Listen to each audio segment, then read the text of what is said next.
જય માતાજી બધા મિત્રોને, જય શ્રી કૃષ્ણ। કેમ છો બધા? હું રૂપલ જોશી। તો આજે હું બનાવીશ પૂરણપોળી। તો પૂરણપોળી આપણે બનાવી છે એટલે થોડીક શોર્ટકટમાં વિડીયો બનાવીશ, કારણ કે એ બહુ લાંબો થઈ જાય છે એમાં, એટલે આજે હું શોર્ટકટમાં બનાવીશ પૂરણપોળી। ને આજે અમારે ભાઈ આવી ગયા છે, પ્રભુભાઈ, અમારા ભાણિયા ભાઈ રમવા અહીંયા, ને તોફાન જો કરવા માંડ્યા છે। તોફાન કરો હા બા દાદા, હા દાદા હમણાં શું આવશે? જો આ બધાને જય શ્રી કૃષ્ણ કહી દો તો જય જય। તો આ 2 વાટકા હું દાળ લઉં છું, આ વાટકાને માપે।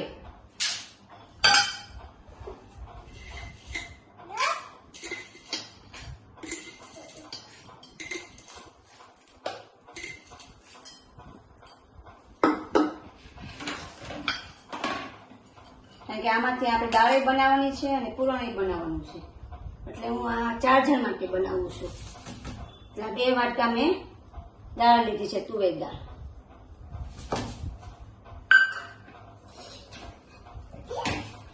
એને પેલા દાળને બાફવા માટે મેં 1 લોટો પાણી લીધું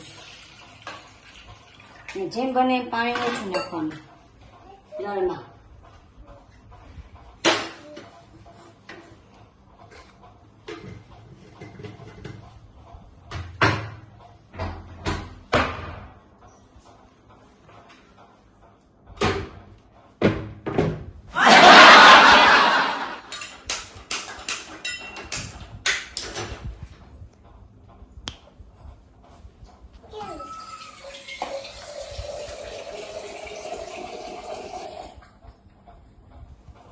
આ 1 લોટું આપણે પાણી નાખ્યું હતું, હજી આપણે થોડુંક હજી વધારે નાખશું। લોટાની થોડુંક ઉપર પાણી હોય એટલું આપણે મૂકવાનું આ 2 વાટકા દાળમાં। આમાંથી આપણે પાછી તુવેર દાળ બનાવવાની છે। થઈ ગયા છે રસોડામાં રસોઈ બનાવવા માટે। તો કેવો બધા નાડો પૂરણપોળી જમવા આવો છો કહી દે, બધા જમવા આવો છો કહી દે।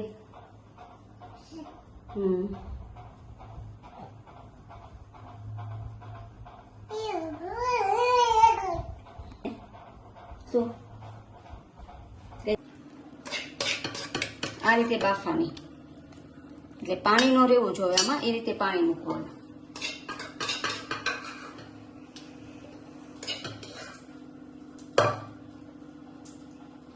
આપણે પૂરણ બનાવવા માટે રાખ્યું છે, ને આ આપણું જે છે એ દાળ બનાવવા માટે।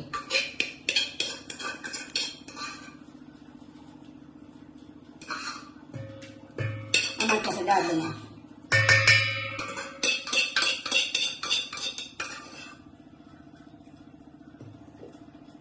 આ રીતનું આપણે પૂરણ જોવે। હવે આને આપણે શેકવાનું છે ઘીમાં।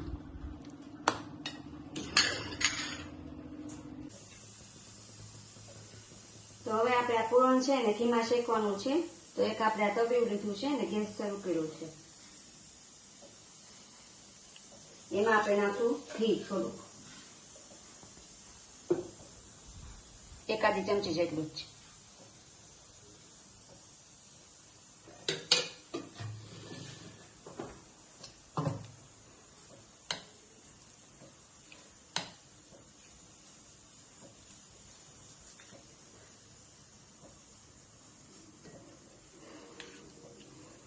હવે જે આ પૂરણ છે એને આપણે નાખી દઈશું, ને ધીમે ગેસે શેકાવા દેવાનું છે।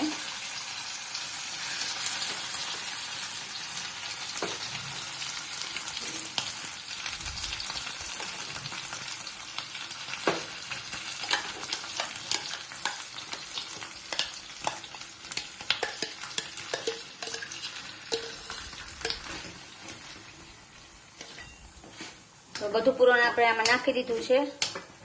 હવે આને સરખી રીતે મિક્સ કરી નાખવાનું છે ઘીમાં, અને ધીમા તાપે શેકાવા દેવાનું છે એને થોડીક વાર માટે।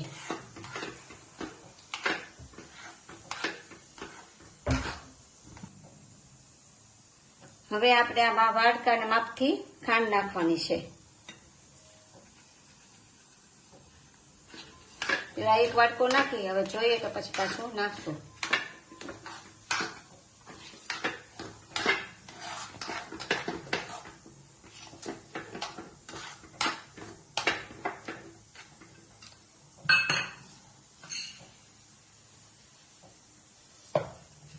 આપણે આ 1/2 વાટકો ખાંડ નાખીશ આમાં, કારણ કે આ રોટલી આવે એમાં એનું પૂરણ બનશે રોટલીમાં, એટલે તો પછી મોડું લાગે. પછી તમે તમારી મીઠાશ પ્રમાણે તમે જેવું મીઠું ખાતા હોય એ પ્રમાણે તમારે ખાંડ નાખવાની.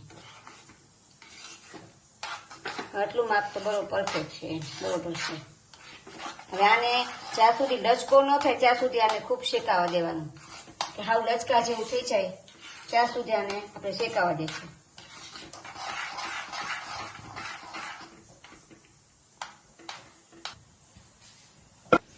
જો આવું આપણે રાખવાનું છે.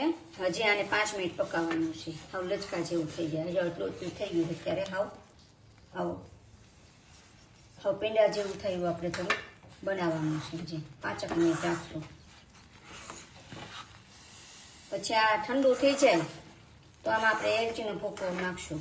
તમને ભાવે તો નાખવાનું, ન ભાવે તો સ્કીપ કરી નાખવું.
આ રીતે આપણે પૂરણપોળી બનાવવાની.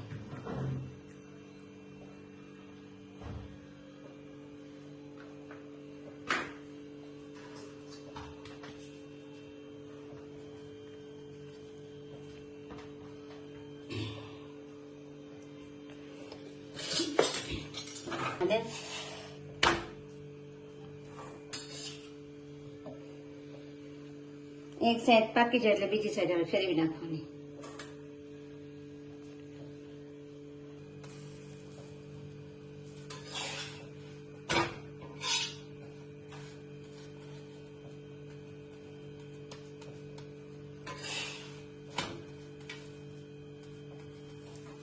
આવી શેકાવા દેવાની. તમને લોઢીમાં ખાવે તો લોઢીમાં કરવાની, તાવડીમાં ખાવે તો તાવડીમાં કરવાની. મને લોઢીમાં ખાવે છે તો મેં લોઢીમાં કરીશ.